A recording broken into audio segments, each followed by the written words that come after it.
Hey, I'm JJ. This channel's about helping intermediate drummers become advanced. You've read the title, so let's just get into it. This video is about how I use the EMP system to get better at sight reading. EMP stands for Effective Practicing for Musicians, which is a book by Benny Greb, which is about practicing better. So I've talked about this book a bit, but I've only really focused on the small tips he's given, like distinguishing between practice time and playing time, as well as setting good goals.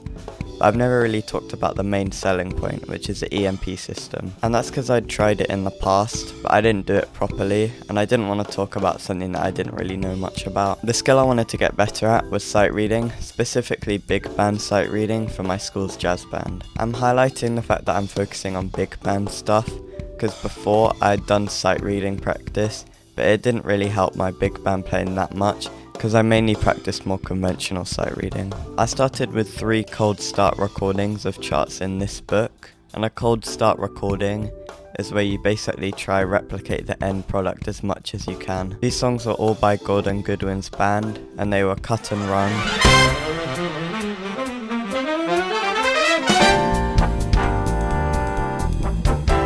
Swinging for the Fences,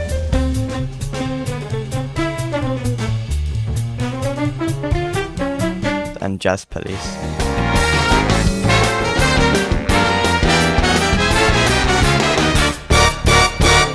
It wasn't completely fair, as I had heard Jazz Police and Swinging for the Fences before, but I hadn't seen the charts. Here's a clip from each of those recordings.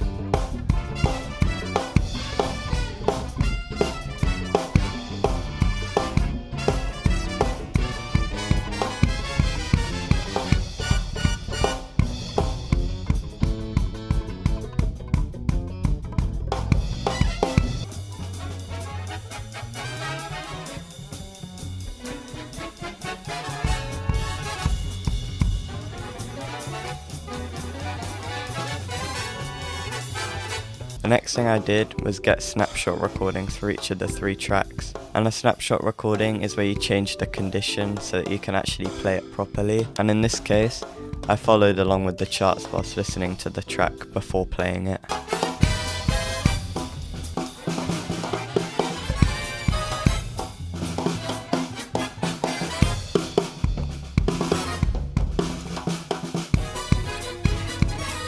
As you can hear, I didn't do very well, especially considering that the tracks weren't that hard, and I got to listen back to them on the snapshot recording. I gave myself 1.5 months before I did the final recording to see if I got better, and the main way I practiced in that time was just looking at more charts. The main resources I used were 3 books, and those were Sitting in the Big Band Volume 1 and Volume 2, as well as Gordon Goodwin's Big Fat Band Volume 2. I didn't look at all of the charts from that book because I wanted to save one for the final test. All of those books were from Alfred, who aren't sponsoring this video. If you'd like to support the channel, then please like and subscribe. I also didn't do every chart from the other books, because some of them had Latin stuff in it, which I wasn't really used to. That left me with about 20 charts, which meant I could do one every 2 days, which is good, especially as I could look over some of them multiple times. Some of them even took me up to 4 days, like some of the ones from the second Gordon Goodwin book. The biggest problem with trying to get better at sight reading is that it's really hard to track whether you're getting better or not. Because if you're doing the same chart over and over again, you're probably just getting better at that chart rather than sight reading as a whole. And that's why I tried to get as much material as I can, as I didn't want to have to revisit old charts that I've seen before. Along with the charts, I also did some supplementary stuff, like kick and left hand swung permutations.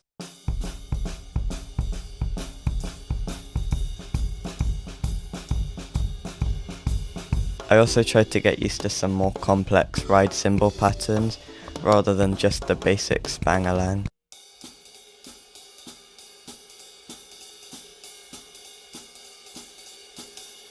So just before the final test to see if I got better, I was quite nervous as I didn't want all those hours of practice to go to waste. So the chart I decided to test myself on was Gaining on You from Gordon Goodwin's second book.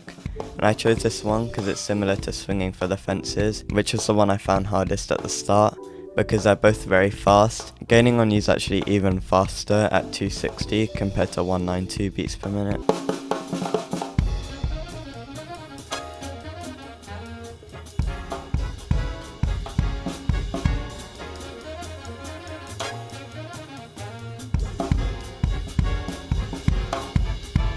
In the future, I think I'll do a whole video on just how to approach a new chart when you see it, so subscribe if you want to see that. So with Gaining on You, I only did a cold start because I thought it was already better than the snapshots of the original ones, and I also wanted to use this as a sight reading chart in the future. So I was very happy with this, as it was probably the hardest chart I've ever done before, but I think there are a few things I can still work on. One of those is keeping good time during the drum solo sections, and another is keeping good left foot time. I also need to get better at making sure that I hit the trombone figures with the kick and the trumpet figures with the left hand most of the time. If you enjoyed the video, I'd appreciate if you liked it and subscribe to the channel. Thanks for watching. Click on this video to learn how to get better at drum solos, and goodbye.